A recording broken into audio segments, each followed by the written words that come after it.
ზეთუნახავის ცხვირსახოცი. იყო და არა იყო რა, იყო ერთი ხელმწიფე. ყავდა ერთი ვაჟიშვილი. 20 წლისა რომ შესრულდა, მამამ შვილს ბლომად ფული მისცა და უთხრა: წადი შვილო, ქვეყნები შემოიარე, დრო გაატარე და რაც რამ მოგეწონოს, იყიდეო. წავიდა ხელმწიფის შვილი და ქვეყნები შემოიარა, მაგრამ არსად არაფერი მოსწონებია. ბოლოს გადაწყვიტა სახლში დაბრუნებულიყო.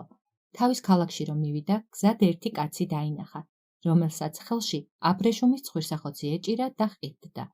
ხელმწიფის შვილს ცხვირსახოცი ძალიან მოეწონა და კაცს ჰკითხა: რა ღირს ეგ ცხვირსახოცი? 100 თუმანიო, უპასუხა კაცმა.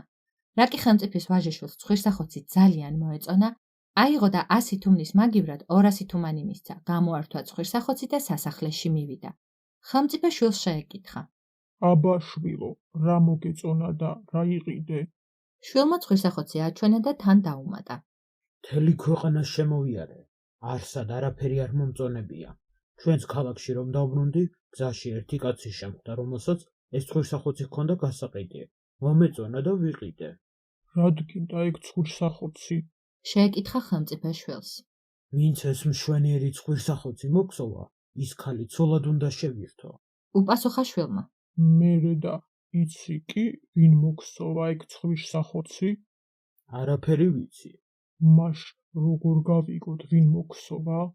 შვილმა უპასუხა: მამა, მე უნდა წავიდე და მთელი ქვეყნები კიდევ შემოვიარო. სანამ იმ ქალს არ ვიპოვი, სახლში არ დაბრუნდები.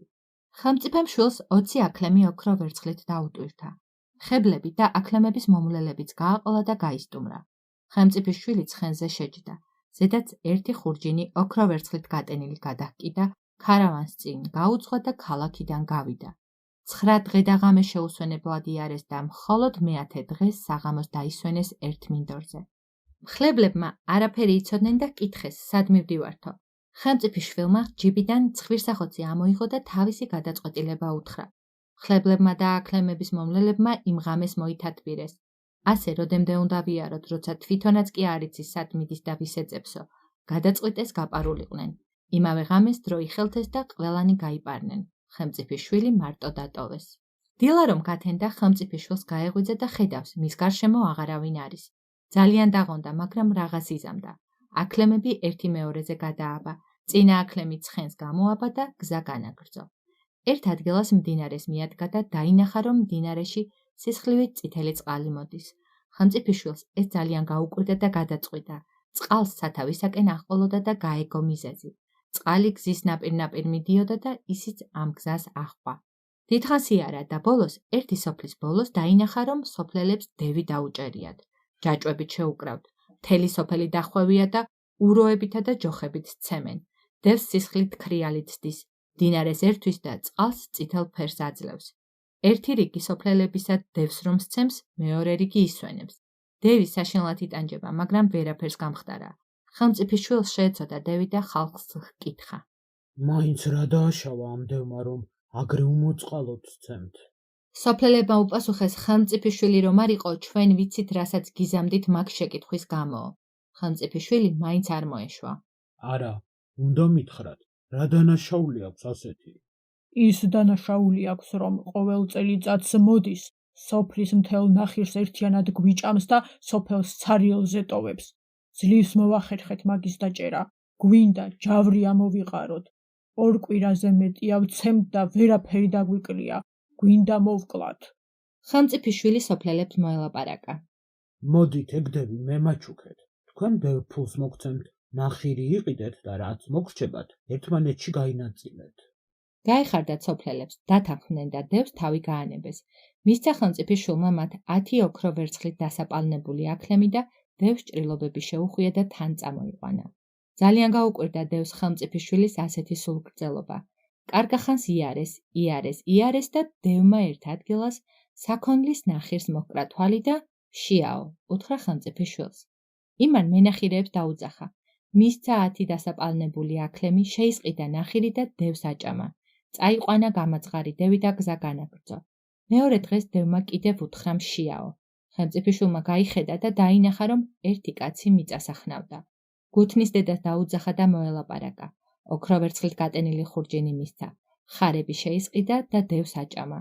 მესამე დღეს დევმა კიდევ უთხრა შიაო. ახლა რაღა გაჭამო? შეწუხდა ხელმწიფის შვილი. შენი ცხენი. უპასუხა დევმა. რაღაც იზამდა ვაჟი, შეაჭამა დევს თავისი ცხენი და ახლა ფეხით განაგრძეს გზა. დევს ძალიან უკვირდა ხელმწიფის შვილის ასეთი გულკეთილობა. ბოლოს ჰკითხა. ასეთი სიკეთე მიქენი და ერთი ისიც მითხარი, სად მივდივართ? ხელმწიფის შვილმა ცხვირსახოცი აჩვენა და ყველაფერი უამბო. დევმა უთხრა. რატო აქამდის არ მითხარი? შენ მე ტანჯვასა და სიკვდილს გადამარჩინე, ამოდენა ქონებას შემაჭამე და ამ საქმეში არ დაგეხმარებოდი? მაგის მომგსოვი აქედან ისე შორს ცხოვრობს, რომ ასე თუ ვიარეთ, 20 წელიწადს მოვუნდებით იქ მისვლას. თან მზეთ უნახავის ცოლად შერთვა სხვა დევებსაც უნდათ და ბევრი ცდილობს. შემაჯექი ზურგზე და სასწრაფოდ მიგიყვან.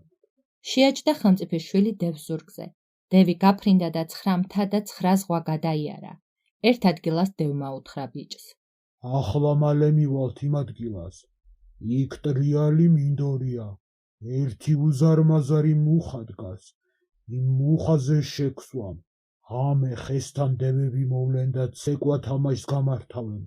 მათი ცეკვა თამაშით საშინელი ქარი ამოვარდება და მუხა აქეთ-იქით დაიწყებს ხეთქებას. რომ არ ჩამოვარდე, მუხაზე თოკებით მაგრა მიგაბამ. უნდა შეძლო კლდეში გამოკვეთილი სასახლის კარი დაინახო, სადაც ის ქალი ცხოვრობს.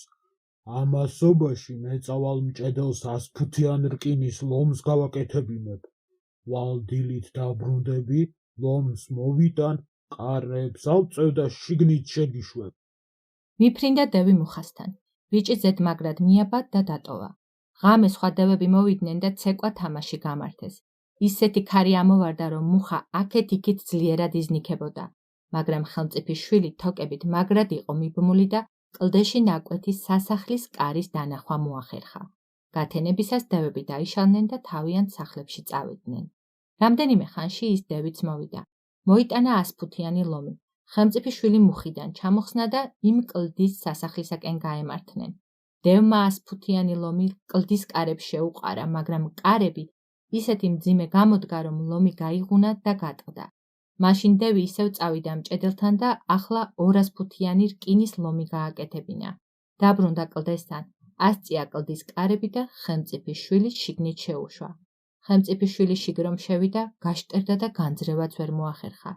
ჯერ სასახლის ლამაზმა მორთულობამ განაცვიფრა. მერე იქ მზეთუნახავი შენიშნა და მისმა სილამაზემ გააოგნა. მზეთუნახავი ქალის მარმარილოს მსგავსმა სახემ, ელვარე თვალებმა და მშვენიერმა ტანადობამ ისე მოაჯადოვა, რომ გაშეშდა და ადგილიდან ვეღარ იწვროდა. მაშინ ქალი მასთან მივიდა, ჩაჰკიდა ხელი და დარბაზში შეიყვანა. ტახტზე ჩამოსვა და ჰკითხა. ვინ ახარ? როგორ მოახერხე ჩემს სასახლეში შემოსვლა? მრავალი ვაჟკაცი ცდილობდა და ახლაც ცდილობს აქ შემოსვლას, მაგრამ ვერავინ ვერ მოახერხა. ხელმწიფის შვილმა ცხვირსახოცი ამოიღო და აჩვენა. მერე თავისი თავგადასავალი უამბო და უთხრა, რომ გადაწყვეტილი ჰქონდა ამ ცხვირსახოცის მომგსოვი ქალი ცოლად შეერთო. აი ახლა გიპოვე, თუ ჩემი სიცოცხლე გინდა, ცოლად უნდა წამომყვეო. ზეთუნახავს მოეწონა ვაჟი და უთხრა. ასეთ ცხვირსახოცს მე 7 წელიწადში ერთხელ გვსოვ. 7 წელიწადში ერთხელ კლდის პირას მივდივარ, როცა წამით კარები იღება, ცხვირსახოცს დაბლავაგდებ და ქარს ფრიალ-ფრიალით მიაქვს. მეც გადაწყვეტილი მქონდა იმას გავყოლოდი ცოლად, ვისაც ჩემამდე მოიყვანდა მისი სილამაზე. აი შენ ყველა სიძნელე დაგიძლევია და ჩემამდე მოსულ ხარ. მეც ძალიან მომწონხარ და თანახმა ვარ ცოლად გამოგყვე. მე აუარებელი სიმდიდრე მაქვს, გინდა აქ დავრჩეთ და გინდა თან წამოყვები. ხელმწიფის შვილმა უთხრა. ხომ იცი წესია, ქალი ვაჟის სახლში უნდა მივიდეს რძლად და მეც მამა ჩემის სასახლეში წაგიყვან. ქალი დაეთანხმა. მაშინ ხელმწიფის შვილმა დევს უხმო და უთხრა. ჩვენ ყველაფერში შევთანხმდით. ოღონდ მე ნათლი არ ამყავს და ჩემი ნათლია შენ უნდა იყო. დევს ძალიან გაუხარდა მათი შეუღლება და თანხმობა უთხრა. პატარა ქორწილი გადაიხადეს და წასასვლელად მოემზადნენ. ზეთუნახავმა დევს ოქროულობითა და სამკაულობით სავსე კიდობანი გადასცა და უთხრა, ეს შენ წამოგვიღეო. გარეთ რომ გამოვიდნენ, კარები დაკეტეს და გზას გაუდგნენ.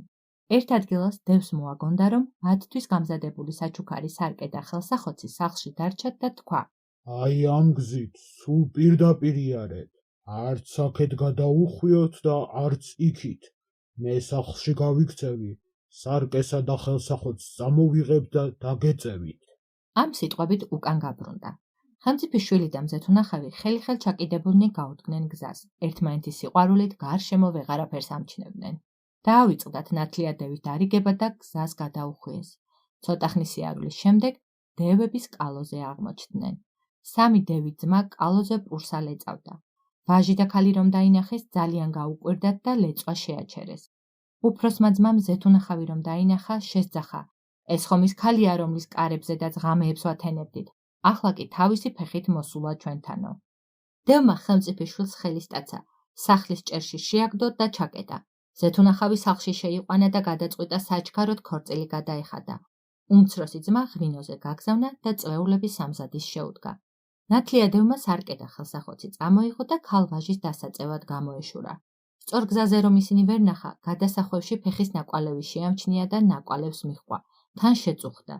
ვაიმე, ნამდვილად ამ გზით წავიდნენ.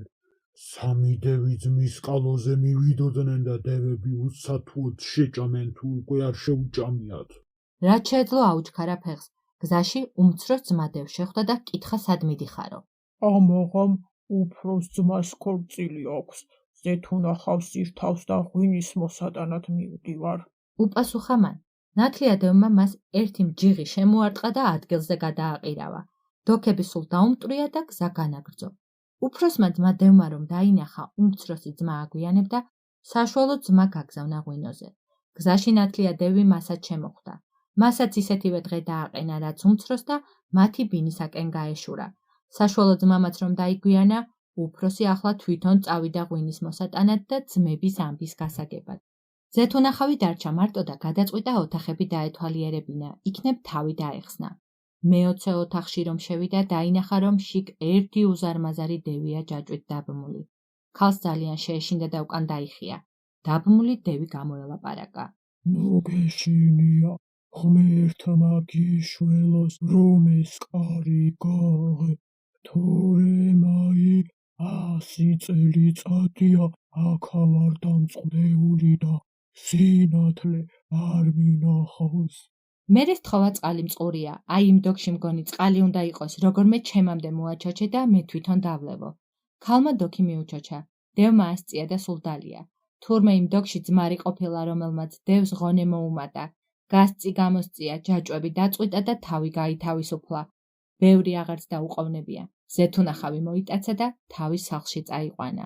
ეს დევი ნათლიადევის ძმა ყოფილა, მაგრამ აბა რა იცოდა რა ჩაიდინა. ცოტა ხანში ნათლიადევი დევების ბინაში მივიდა. ქალი იქ რომ არ დახვდა, ძალიან დაღონდა. ხელმწიფის შვილს ძებნა დაუწყო. ჭერიდან ჩამოიყვანა და ფეხზე დააყენა. ამასობაში ძმა დევებიც დაბრუნდნენ სახლში და რომ გაიგეს ტყვე დევის გაქცევა და მზეთუნახავის მოტაცება, ისინიც ძალიან შეწუხდნენ. ნათლიადევმა ამ სამ ძმას ერთი ამბავი დააყენა და უთხრა: დასახოცები ხართ, მაგრამ მაგის დრო არ მაქვს. ახლა იმ ქალის დასაბრუნებლად მივდივარ. ხელმწიფის შვილს თქვენ გაბარებთ. არაფერი დაუშავდეს, თვალის ჩინივით მოუარეთ ჩემს მოსვლამდე. ნათლიადევი წამოდგა და თავის ძმის სახლში ჩუმად შეიპარა, ისე რომ არავის დაუნახავს. მისი ძმა დღისით სანადიროდ დადიოდა, საღამოთი კი ნანადირევი მოჰქონდა და სახლში იყო. ეს იცოდა ძმამ და ამიტომ ქალს დღისით ეჩვენა. ზეთუნახავს უსაყვედურა. რატომ ჩემი დარიგება არ შეასრულეთ და თავი ხიფათში რად ჩაიგდეთ? ახლა ჩემი ძმა შენს თავს ნებით არ გამატანს, მაგრამ ვიცი რომ მას რაღაცაში აქვს თავისი ძალა დამალული. ოღონდ ეს გამიგე და მერე მე ვიცი. საღამოთი ისევ დაიმალა. დევი რომ დაბრუნდა, ქალი მხიარულად დაუხვდა. ღვინო დაუსხა და კითხა: რაშია შენი სული და ძალა? დევმა ხან რა მოატყუა, ხან რა და რადგან ქალი არ მოეშვა, ბოლოს უთხრა: 900 იქით ერთი ირემია, მის გულში ერთი კოლოფია, შიგ 3 ჩიტი ზის. ისინი არიან ჩემი თვალის ჩინი, ძალა და სული. იმ ირემს 100 კაცი თივას უთიბავს და აჭმევს, ვერაფერი მოკლავს. თუ ის არის ჩემს შარდში არ იქნა ამოვლებული. ამასობაში დევი დამთვრალიყო და მალე ჩაეძინა. ღამე მოშარდვა მოუნდა. ქალი წამოხტა და კარში არ გაუშვა, ქარია და გაცივდებიო.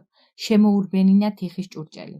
რომ გათენდა და დევი ისევ სანადიროდ წავიდა, ქალმა ნათლია დევს ყველაფერი უამბო. მან ის არის შარდში დაასველა. ქალს გამოეთხოვა და წავიდა ირმის მოსაკლავად. 9 მთა გადაიარა და დიდ მინდორზე გაჩნდა, სადაც 100 კაცი ირმისთვის ბალახს თიბავდა. დევმა უთხრა კაცებს: ეყოფა რაც გათიბულია, ახლა სახლებში წადით. მათ უარი უთხრეს. მაშინ დევმა ცელები წაართვა, გადაუყარა და ცემატყებით იქიდან გარეკა.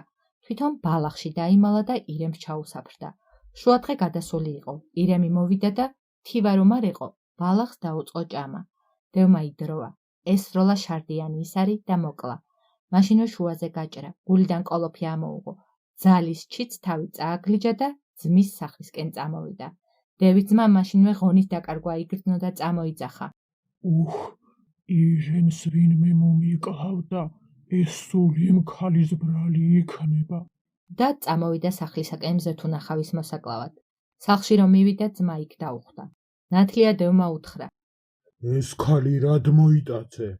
ეს ჩემი მეგობრისა და მხსნელის, ხელმწიფის შვილის ცოლი არის.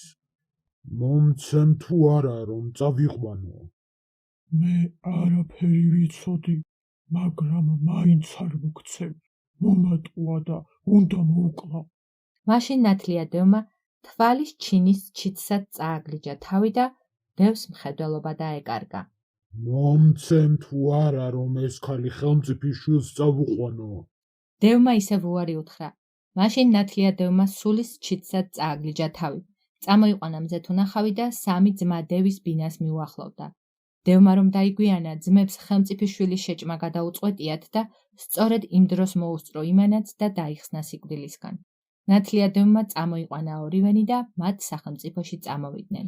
სასახლეში რომ შევიდნენ, დედმამაც ძალიან გაუხარდა შვილის დაბრუნება და რძალით სიყვარულით მიიღეს. სამეფოში გლოვის ძაძები მოხსნეს და დიდი ქორწილი გამართეს. 2 კვირა სულ გადაბმულად ნადიმობდნენ. ნათლია დევმა ქალვაჟს სარკე და ხელსახოცი მიართვა და გამოეთხოვა. თან უთხრა: როცა რამე გაგიჭირდეთ, ამ სარკეში ჩაიხედეთ. მე დამინახავთ, ეს ხელსახოცი დამიქნიეთ და მაშინვე თქვენთან გავჩნდები. უთხრა ეს და წავიდა.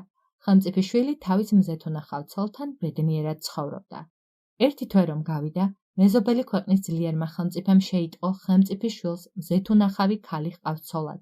მისი სილამაზე მზეს უბრმავებს თვალსო. შურით აივსო, კაცი გამოუგზავნა და შემოუთვალა. ანე ქალინებით მომეცი, ან არა და ძალით წაგართმევო. ხელმწიფის შვილმა უარი შეუთვალა და უთხრა: მოდი, აბა ცადე ძალით წაყვანაო. მაშინ იმ ხელმწიფემ შეკრიბა აუარებელი ჯარი და გამოილაშქრა მზეთუნახავის წასართმევად. ხელმწიფის შვილმა ამოიღო დევის ნაჩუქარი სარკე, ჩაიხედა შიგ, დაინახა ნათლია დევი და დაუქნია ნაჩუქარი ხელსახოცი. ნათლია დევი თავის მეგობარ დევებში ქეიფობდა, მაგრამ ხელმწიფის შვილის ისეთი სიყვარული ჰქონდა, რომ ერთი წუთითაც არ დაუყოვნებია. მაშინვე მასთან გაჩნდა. ამბავი რომ გაიგო, ხელმწიფის შვილს უთხრა: თქვენ აქ იყავით, იმათ მე გავუსწორდებიო. წამოვიდა ნათლია დევი და დაერია მომხდური ხელმწიფის ჯარს. ნახევარი დახოცა, ნახევარი უკან გარეკა. თვითონ მომხდური ხელმწიფე დაატყვევა და ხელმწიფის შვილს გათოკილი მიჰგვარა. ხელმწიფე შეეხვეწა: ოღონდ ნუ მომკლავდა, სამუდამოდ თქვენი მონამორჩილი ვიქნებიო. მისი სახელმწიფო თავიანთ სახელმწიფოს მიუერთეს. ის ხელმწიფე სასახლეში დატოვეს და რასაც უბრძანებდნენ, იმას აკეთებინებდნენ. ამის შემდეგ გამარჯვება იდღესასწაულეს და ხალხი დიდად დაასაჩუქრეს. ნათლია დევი ხალხს დაემშვიდობა: ნურაფრისა გეშინიათ, მე თქვენი ერთგული მეგობარი ვარ და როცა კი გაგიჭირდებათ, მაშინვე თქვენთან გავჩნდებიო. უთხრა ეს და წავიდა. ჭირი იქ ალხინი აქა, ქატო იქა, ფქვილი აქა.